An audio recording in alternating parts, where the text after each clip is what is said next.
हरे कृष्णा। माता जी दंडवत प्रणाम। आप सभी भक्तों के चरणों में मेरा दंडवत प्रणाम। सबसे पहले तो मैं थैंक यू बोलना चाहूंगी सीता ठाकुरानी माता जी और प्रेम मंत्री माता जी को कि मेरी कोई पात्रता ना होते हुए भी उन्होंने मुझे अपॉर्चुनिटी दी कि मैं भूगर्भ गोस्वामी जी के बारे में कुछ शब्द आप सभी लोगों के साथ शेयर कर सकूं। क्योंकि मेरी पात्रता कोई है नहीं, इसलिए अगर मुझसे बोलते समय कोई त्रुटि हो जाए तो प्लीज मुझे क्षमा कीजिएगा। अ, इससे पहले हम स्टार्ट करें, हम अपनी प्रेयर्स कर लेते हैं। ओम अज्ञानतिमिरान्धस्य ज्ञानांजन शलाकया चक्षुरुन्मीलितं येन तस्मै श्री गुरुवे नमः। श्री चैतन्य मनोभीष्टं स्थापितं येन भूतले स्वयं रूपा कदा मह्यं ददाति स्वपदान्तिकम्।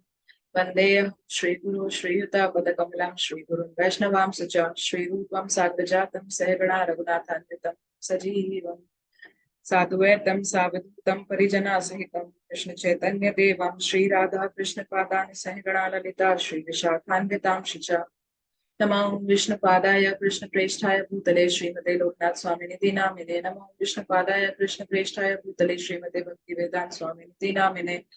नमस्ते सारस्वते देवे गौरवाणी प्रचारिणे निर्विशेष शून्यवादी पाश्चात्य देशतारिणे। प्रेम से कहो जय श्री कृष्ण चैतन्य प्रभु नित्यानंद श्री अद्वैत गदाधर श्रीवासादि गौर भक्त वृंद। हे कृष्ण करुणा सिंधु दीन बंधु जगतपते गोपेश गोपिका कांता राधा कांता नमोस्तुते। तप्त कांचन गौरांगी राधे वृंदावनेश्वरी विश्वानुसुते देवी प्रणमामि हरिप्रिय। वाञ्छाकल्पतरुभ्यश्च कृपा सिन्धुभ्यः च पतितानां पावनेभ्यो वैष्णवेभ्यो नमो नमः। तो आज हम लोग बात करने जा रहे हैं भूगर्भ गोस्वामी जी के बारे में।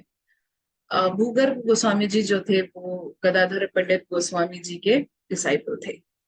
ये भी कहा जाता है कि जो भूगर्भ गोस्वामी जी थे वो हमेशा मटेरियल डिस्ट्रैक्शन से हमेशा बचने के लिए वो जो भजन करते थे वो अपना भजन अंडरग्राउंड परफॉर्म करते थे। इसी वजह से उन्हें नेम मिला भूगर्भ। और भू का मतलब जहां पर अर्थ है और गर्भ का मतलब है कोई केव, फूड या फिर कोई हिडन प्लेस। इसी वजह से उनका नाम पड़ा भूगर्भ गोस्वामी। जो कहा जाता है कि राधा गोपीनाथ की जो नित्य निकुंज लीला थी उसमें वो प्रेम मंजरी और भद्र या भद्र रेखिका थे।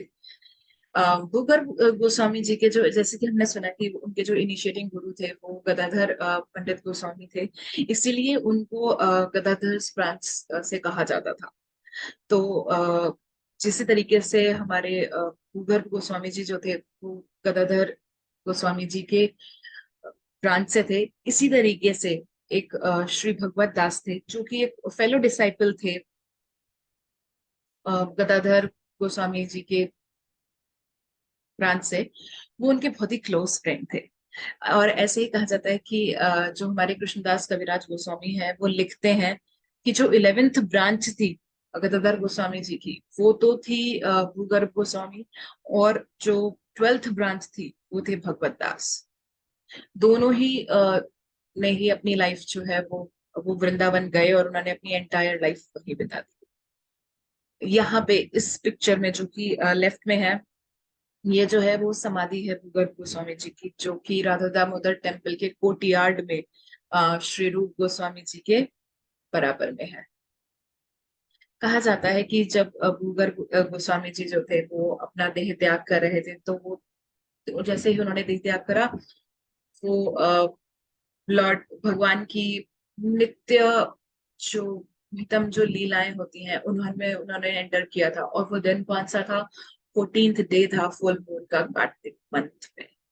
ये जो हम पिक्चर देख रहे हैं ये प्रावधा दामोदर टेम्पल की है जहां पर भूगर्भ गोस्वामी जी की जो समाधि है वहां की पिक्चर है ये भी कहा जाता है कि जो भूगर्भ गोस्वामी थे वो एक इंटीमेट फ्रेंडशिप रखते थे लोकनाथ गोस्वामी जी के साथ। इतनी गहरी फ्रेंडशिप थी उन दोनों के बीच में कि भक्ति रत्नाकर 1.317 में ये कहा जाता है कि जो लोकनाथ गोस्वामी का जो अफेक्शन था भूगर्भ गोस्वामी के प्रति वो इतना मशहूर था सब जगह कि सब लोग ये बोलते थे कि वो दोनों भले ही अलग अलग बॉडीज हैं but they are just different bodies, असल में वो एक ही स्पिरिट है। इतना था। अकॉर्डिंग टू साधना दीपिका के अकॉर्डिंग जो है भूगर्भ गोस्वामी जो थे वो पैटर्नल अंकल थे लोकनाथ गोस्वामी के।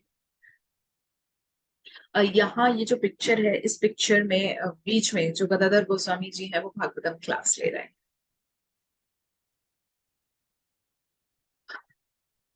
भगवान चैतन्य महाप्रभु से इंस्पायर्ड होकर सबसे पहले और सबसे मोस्ट सीनियर डिवोटीज थे गर्ग गोस्वामी और लोकनाथ गोस्वामी वृंदावन जाने के लिए, बिफोर द अराइवल। मतलब रूप गोस्वामी और सनातन गोस्वामी के पहुंच वृंदावन आने से पहले ही उन्होंने ट्राई किया था कि जो लॉस्ट होली प्लेसेस हैं वृंदावन की, राधा गोविंद जी की, वो उनको फाइंड आउट कर सके।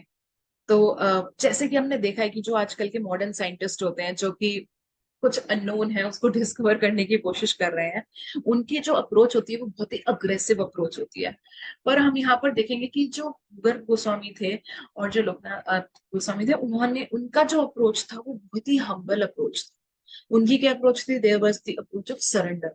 वो दोनों, उन दोनों ने भगवान के को समर्पित करके उन पास टाइम्स की जो होली प्लेसेस थी उनको ढूंढा था। वो क्या करते थे? वो सिंपली जो है वृंदावन में रहते थे, और वो सिर्फ जो उनके फॉरेस्ट के जो नाम होते थे वो सिर्फ उनको बोला करते थे, सिर्फ ऐसे ही। भांडीर वन, कामवन, महावन, तालवान। और जो कि श्रीमती वृंदा देवी है, जो कि मेंटेनर है सारी फॉरेस्ट्स, और एक एक्सपेंशन है कृष्णा की एनर्जी की, वो जो है मतलब वो सिर्फ नाम बोलते थे उन होली प्लेसेस का। और क्योंकि वो सरेंडर्ड थे, तो जो हमारी वृंदा देवी थी वो उन्हें वो सारी जगह, वो सारी फॉरेस्ट रिवील कर देती थी, वो एग्जैक्ट प्लेसेस जो थी वो उन्हें रिवील कर देती थी। एक छोटा सा पास टाइम है लोकनाथ गोस्वामी और भूगर्भ गोस्वामी जी का, जब वो दोनों ब्रज जाते हैं तब का। क्या होता है कि जो लोकनाथ गोस्वामी होते हैं वो, उन्होंने अपना गृहस्थ आश्रम जो है वो त्याग किया होता है शाक एरा में 1510 में, और वो महाप्रभु से मिलने नवद्वीप में आ जाते हैं। तो जो महाप्रभु हैं वो उन्हें इमीडिएटली बोलते हैं कि आप जाओ, वृंदावन में जाओ। और वो उन्हें ये भी बताते हैं कि उनकी खुद की इंटेंशन है कि वो सन्यास लेंगे, और बहुत ही जल्दी वो सन्यास लेने वाले हैं और वो भी वहीं आएंगे। तो जो लोकनाथ गोस्वामी थे वो बहुत दुखी हुए, और मतलब वो एकदम रोने लगे जब वो मतलब इमेजिन कर रहे थे कि अब उन्हें जो है वो उनसे सेपरेशन लेना पड़ेगा, मतलब वो उनसे बिछड़ जाएंगे। तो वो बहुत बहुत बहुत दुखी हुए। तो क्योंकि चैतन्य महाप्रभु ये देख पा रहे थे, उनकी एंग्जाइटी समझ पा रहे थे, तो उन्होंने क्या किया, उन्होंने कुछ स्पिरिचुअल इंस्ट्रक्शंस दे के लोकनाथ गोस्वामी जी को थोड़ा सा कंसोल करने की कोशिश करी, उन्हें थोड़ा सा समझाने की कोशिश करी। अ, तो जो लोकनाथ गोस्वामी थे उन्होंने कम्प्लीटली अपने आप को सरेंडर कर दिया चैतन्य महाप्रभु। पर जब भूगर्भ गोस्वामी ने देखा कि जो लोकनाथ गोस्वामी है वो बिल्कुल भी खुश नहीं है, तो उन्होंने ये डिसाइड किया कि वो उनके साथ वृंदावन जाएंगे। तो दोनों कंपेनियंस जो है वो ब्रज पहुंचने से पहले उन्होंने राजमहल, ताजपुर, पूर्ण्य, लखनऊ और बहुत सारी होली प्लेसेस का उन्होंने दर्शन किया ब्रज में पहुंचने से पहले। तो मतलब भले ही वो महाप्रभु के ऑर्डर पे वृंदावन आ तो गए थे, बट वो बहुत दुखी थे। मतलब वो, उनकी आंखों से हमेशा अश्रुपात होते रहते थे, क्योंकि वो जो है वो उनसे सेपरेशन बिल्कुल भी बर्दाश्त नहीं कर पा रहे थे। जैसे ही उन्हें पता लगा कि चैतन्य महाप्रभु ने अब जो है वो संन्यास ग्रहण कर लिया है, तो फिर उन्होंने क्या करा कि, और वो पुरी चले गए हैं, तभी उन्होंने तुरंत पुरी जाने का पुरी जाने की तैयारी करी, वो साउथ की तरफ निकल गए। जैसे ही वो पुरी पहुंचे तो उन्हें पता चला कि वहां से तो वो जा चुके हैं और अब वो वृंदावन की तरफ गए हैं। मतलब तो उन्होंने बिल्कुल भी बिना देरी करे वो तुरंत उसकी तरफ पहुंचे, वृंदावन की तरफ पहुंचे। जैसे ही वो वृंदावन पहुंचे तो उन्हें पता चला कि चैतन्य महाप्रभु तो प्रयाग के लिए निकल गए। पर मतलब वो थोड़ा सा डिसअपॉइंट हुए, बट फिर भी उन्होंने, मतलब वो डिटरमाइंड थे और उन्होंने एकदम तुरंत अपने प्रयाग जाने की तैयारी कर ली। पर इस टाइम पे क्या हुआ, इस बार स्वयं चैतन्य महाप्रभु जो है वो उनके स्वप्न में आए और उन्होंने कहा कि ठहर जाओ, कहीं मत जाओ, वृंदावन में रुको और वहीं भजन करो। ज्यादा दिन नहीं हुए थे, तभी धीरे धीरे करके रूप गोस्वामी, सनातन गोस्वामी, गोपाल भट्ट गोस्वामी और जो दूसरे एसोसिएट्स थे ब्रज आने लगे चैतन्य महाप्रभु के, और उनके ही एसोसिएशन से वो लोग बहुत खुश हुए। हरे कृष्णा।